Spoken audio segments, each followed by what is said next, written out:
In this video, I'll be showing you how you can log in or enable the Touch ID on your TD mobile application. First is you have to go inside the application and then click the More button here from the navigation bar. After clicking it, you have to head to the settings, and there we have to enable the biometric login or the Touch ID login.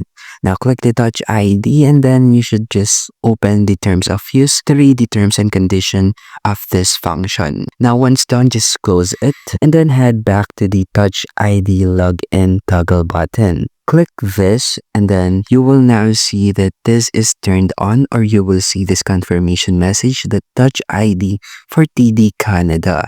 Now you have to place your fingerprint there and wait for it to be finished. And once done, you will receive a message confirming that the Touch ID or the Android biometrics is now enabled. And there you can now log in using your Touch ID. And that's it. That's how you can log in or enable your Touch ID in your TD mobile app, and thank you for listening.